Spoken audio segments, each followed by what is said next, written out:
व्याख्यान में आप सबका स्वागत है। पिछले व्याख्यान में हमने तर्क संग्रह के 4 प्रकार के जो यथार्थ ज्ञान थे और उनके 4 प्रकार के जो कारण या प्रमाण थे, उनमें से प्रत्यक्ष ज्ञान और उससे संबंधित प्रत्यक्ष प्रमाण का अध्ययन किया था। आज हम अनुमान प्रमाण से संबंधित अध्ययन करेंगे।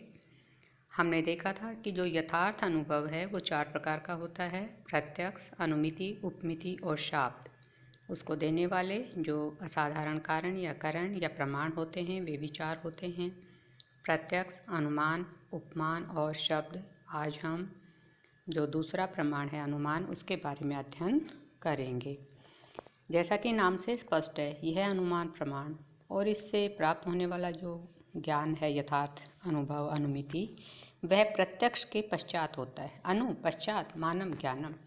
यह जो ज्ञान है इससे पूर्व हमें इससे संबंधित कुछ प्रत्यक्ष ज्ञान होना आवश्यक है, उसके पश्चात ही यह ज्ञान होता है। तो हम पढ़ते हैं ग्रंथ के अनुसार कि क्या होता है अनुमान प्रमाण। अनुमिति करणम अनुमानम। अनुमिति का करण अनुमान प्रमाण कहा जाता है। अनुमानम अनुमान नाम का प्रमाण होता है। क्या होता है? करण, असाधारण कारण। किसका? अनुमिति। अनुमिति है षष्ठी का एक वचन, अनुमिति का। अब आगे प्रश्न होता है अनुमिति क्या होता है, तो बताते हैं। परामर्श जन्यम ज्ञानम अनुमिति ही। परामर्श से उत्पन्न ज्ञान अनुमिति होता है। अनुमिति ही ज्ञानम, अनुमिति नाम का ज्ञान होता है। कौन सा? परामर्श जन्यम, जो परामर्श से उत्पन्न होता है। अब आगे आया परामर्श क्या होता है, तो समझाते हैं। व्याप्ति विशिष्ट पक्ष धर्मता ज्ञानम परामर्श है। व्याप्ति विशिष्ट पक्ष धर्मता ज्ञान परामर्श होता है। व्याप्ति से युक्त पक्ष धर्मता का ज्ञान परामर्श कहा जाता है। इसको हम सरल रूप में यूँ समझेंगे कि व्याप्ति से युक्त जो हेतु होता है उसकी पक्ष में विद्यमानता स्वरूप जो ज्ञान है वह परामर्श होता है। अभी हम इसको आगे और समझेंगे कैसे होता है ये परामर्श। यथा वह्नि व्याप्य धूमवान अयम पर्वत है इति ज्ञानम परामर्श है। जैसे अग्नि से व्याप्त धुएं से युक्त यह पर्वत है। अयम पर्वत है, यह पर्वत है। कैसा? धूमवान, धुएं से युक्त। लेकिन वो धुआं कैसा है? कोरा धुआं नहीं है, वह्नि व्याप्त, अग्नि से व्याप्त है। इस तरह का जो ज्ञान होता है वह परामर्श कहा जाता है। अर्थात जिसमें साध्य को साधन के साथ जोड़कर उसका जो साहचर्य से युक्त ज्ञान होता है, निश्चित ज्ञान होता है कि यहाँ पर इस साधन के होने के कारण यह साध्य भी विद्यमान है। इस तरह का जो ज्ञान होता है वह परामर्श होता है। तज्जन्यम, इस परामर्श के पश्चात फिर हमें जो यथार्थ अनुभव विशुद्ध रूप में हो जाता है वह अनुमिति कहा जाता है। तज्जन्यम ज्ञानम अनुमिति, इस परामर्श के पश्चात उत्पन्न होने वाला ज्ञान अनुमिति कहा जाता है। वह किस रूप में होता है? पर्वतोपनिमान, कि जैसे यह पर्वत आग से युक्त है। इस अनुमिति नामक ज्ञान में और इससे पूर्व जो इसका करण है उसमें कितना अंतर है, वहाँ तक तो हम इस स्तर तक पहुँचे थे कि हमने कहा था कि यह पर्वत आग से व्याप्त धुएं से युक्त है। अब हम स्पष्ट कह रहे हैं कि यह पर्वत अग्नि से युक्त है। हमने उस परामर्श के बल पर वहाँ पर उस पर्वत में जो अग्नि है उसकी सिद्धि कर ली है। अब यहाँ पर आया कि परामर्श में जो परिभाषा इसकी आई थी उसमें 2 शब्द आए, एक तो व्याप्ति और दूसरा पक्षधर्मता। उनको समझाते हैं कि व्याप्ति क्या होती है। यत्र धूमः तत्र अग्निः इति साचर्य नियमो व्याप्ति। जहाँ धुआं होता है वहाँ आग होती है, इस तरह का साचर्य नियम व्याप्ति कहा जाता है। अर्थात जो साधन और साध्य का सदा साथ रहने का जो नियम है वो व्याप्ति कहा जाता है। धूम यहाँ पर हेतु है, इसके आधार पर किसी ने पर्वत में अग्नि रूप जो साध्य है उसका अनुभव किया और वो किसके बल पर किया? इस यथार्थ ज्ञान के बल पर, प्रत्यक्ष ज्ञान के बल पर, जो वह जान चुका है कि जहाँ कारण होता है वहाँ कार्य होता है। जहाँ ऐसा वो पहले देख चुका है रसोई घर आदि में कि जहाँ धुआं होता है वहाँ आग होती है। तो ये कारण और कार्य का हमेशा साथ रहने का नियम वो ग्रहण कर चुका है ज्ञाता। ऐसे कारण और कार्य के साहचर्य नियम को व्याप्ति कहते हैं। व्याप्य से पर्वत आदि वृत्तित्वम पक्ष धर्मता, और व्याप्य का पर्वत आदि में रहना, वृत्तित्वम रहना, पक्ष धर्मता कहा जाता है। व्याप्य क्या होता है ये हम आगे समझेंगे। थोड़ा सा यहाँ समझ लेते हैं कि जो हेतु है उसका पर्वत आदि में रहना पक्षधर्मता कहा जाता है। व्याप्य से तात्पर्य यहाँ पर हेतु है। पर्वत आदि से क्या तात्पर्य? ये किसी भी आश्रम में हो सकता है। हेतु किसी जब आश्रम में रहता है तो जिस आश्रम के अंदर हम उस साध्य की सिद्धि कर रहे हैं उसी में हेतु का होना आवश्यक है, तो उसको क्या कहा जाता है? पक्षधर्मता। अब एक बार अर्थ फिर से देखते हैं इस पूरे प्रकरण में कि अनुमिति करणम अनुमानम, अनुमिति का करण अनुमान होता है, अनुमान नामक प्रमाण होता है। परामर्शजन्यम ज्ञानम अनुमिति ही, परामर्श से उत्पन्न ज्ञान अनुमिति होता है। व्याप्ति विशिष्ट पक्ष धर्मता ज्ञानम परामर्श है, व्याप्ति से युक्त पक्ष धर्मता ज्ञान या पक्ष में हेतु की विद्यमानता स्वरूप जो ज्ञान है वह परामर्श कहा जाता है। जैसे वह्नि व्याप्य धूमवान अयम पर्वत है, यह पर्वत अग्नि से व्याप्त धुएं से युक्त है। इति ज्ञानम परामर्श है, यह जो ज्ञान है उनको परामर्श है। तज्जन्यम, इस परामर्श से उत्पन्न होने वाला ज्ञानम अनुमिति, ज्ञान अनुमिति होता है। किस रूप में? पर्वतो वन्यमान, कि यह पर्वत आग से युक्त है। इस परामर्श से इस प्रकार का उत्पन्न होने वाला ज्ञान कि यह पर्वत आग से युक्त है, यह अनुमिति कहा जाता है। यत्र धूमः है तत्र अग्नि इति साहचर्य नियमो व्याप्ति, जहाँ धुआं होता है वहाँ आग होती है। इस प्रकार का कारण और कार्य का जो साहचर्य नियम है वह व्याप्ति कहा जाता है।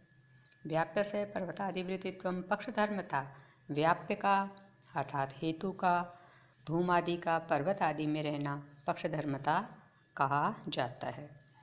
अब यहाँ इस प्रमाण के संदर्भ में कुछ विशेष तकनीकी शब्द, पारिभाषिक शब्द आए हैं, तो उनको हम समझते हैं। सबसे पहले आया कि ये जो अनुमान नाम का प्रमाण है, ये इसे जो ज्ञान होता है अनुमिति, वह इंद्रिय और विषय के सन्निकर्ष से नहीं होता। यह ज्ञान परोक्ष होता है, हेतु के आधार पर हम उसका अनुमान करते हैं। तो जो पदार्थ परोक्ष होता है और उसकी जो सत्ता है वो संदिग्ध होती है, जिसको अनुमान के द्वारा सिद्ध किया जाना शेष है, किया जाता है, तभी हम उसको ग्रहण करते हैं, उसको प्रामाणिक मानते हैं। तो ऐसे जो पदार्थ है उसको साध्य कहते हैं। वह पदार्थ जो जिसकी सत्ता संदिग्ध है, जो परोक्ष है, जिसको अनुमान के द्वारा सिद्ध किया जाता है, उसे क्या कहा जाता है? साध्य। तो यहाँ पर जो ज्ञान है वो साध्य रूप में होता है। जैसे किसी व्यक्ति ने दूर से ही पर्वत पर धुआं उठते हुए देखा, उस धुएं रूप हेतु के आधार पर उसने अनुमान किया कि पर्वत पर आग है। धुआं दिखाई दे रहा है तो इसका मतलब है यहाँ पर आग भी है। अब आग निश्चित ज्ञान नहीं है, प्रामाणिक ज्ञान नहीं है, यह संदिग्ध है, क्योंकि अभी केवल हमें धुआं दिखाई दे रहा है, उसका एक लक्षण हेतु के रूप में दिखाई दे रहा है। धुआं तो प्रत्यक्ष है, किंतु जो अग्नि है, साध्य है, वो प्रत्यक्ष नहीं है। दूसरा आया हेतु। हेतु जब हम साध्य की जहाँ पर जिस आश्रय में कल्पना करते हैं, उसका संदेह करते हैं, उसकी संभावना करते हैं, तो जिस कारण से करते हैं वह उस साध्य का साधन या हेतु कहलाता है। उस साध्य का हेतु या साधन कहलाता है। जैसे अभी हमने कहा कि पर्वत आग से युक्त है, वहाँ पर क्या दिखाई दिया? धुआं। तो जो धूम है वो उस पर्वत में अग्नि रूप साध्य का हेतु है। धुआं, इसके बाद जो अनुमिति होगी हमें अग्नि की, अनुमिति नामक ज्ञान होगा कि यहाँ पर अग्नि है, उसका क्या है, हेतु है।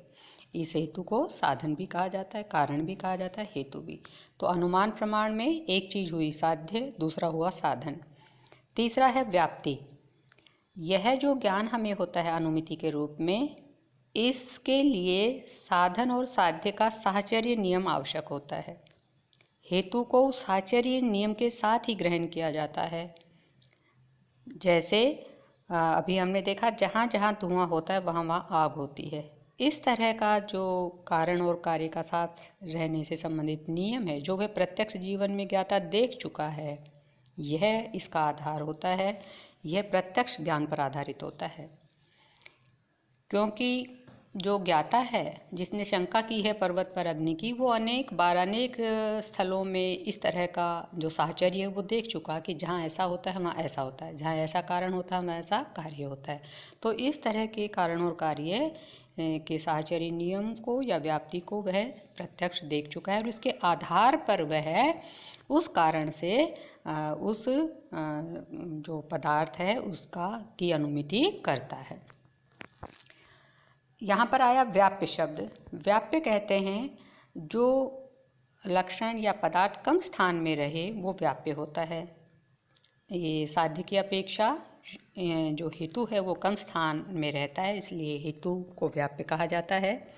जैसे हमने देखा था अभी कि जो जहाँ धुआं था वो थोड़े से भाग में उसे दिखाई दिया, इसके पश्चात जो आग है वो उस धुएं के बाहर भी विद्यमान हो सकती है। धुआं तो उसका छोटा अंश है, लेकिन आग कैसा है, वह बड़ा अंश भी हो सकता है आग का।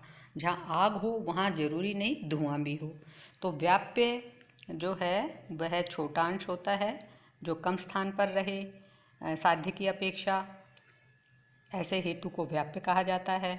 और जो अधिक स्थान पर रहे व्यापक हो जो साध्य है उसे हम क्या कहते हैं, व्यापक। जैसे अग्नि व्यापक है, क्योंकि कई बार जो गर्म लोहे का गोला वगैरह होता है, आजकल इस तरह के यंत्र भी हैं जहाँ आग तो होती है किंतु उनमें धुआं दिखाई नहीं देता। तो अग्नि कैसा हुआ, व्यापक तत्व, और जो धुआं है वो कैसा हुआ, व्याप्य तत्व। अब यहाँ पर एक शब्द आया है पक्ष। हमने ये कहा था पक्ष धर्मता ज्ञानम। पक्ष क्या होता है, पक्ष धर्मता के लिए पक्ष को समझना आवश्यक है। पक्ष वह होता है जहाँ कोई व्यक्ति साध्य का संदेह करता है, जिस आशय में व्यक्ति किसी साध्य पदार्थ का संदेह करता है उसे पक्ष कहते हैं। जैसे अभी किसी ने पर्वत पर धुआं उड़ता हुआ देखा तो उस धुएं के आधार पर उसने पर्वत में अग्नि की सत्ता का संदेह किया, तो पर्वत उस अग्नि के लिए क्या हुआ, पक्ष। तो पक्ष क्या हुआ, साध्य का जो संदिग्ध साध्य है उसका आश्रय। संदिग्ध साध्य का आधार या आश्रय ही पक्ष कहा जाता है, जहाँ हम उस चीज़ की सत्ता सिद्ध करना चाहते हैं। पक्ष धर्मता क्या होता है, पक्ष धर्मता कहते हैं कि उस पक्ष में हेतु की विद्यमानता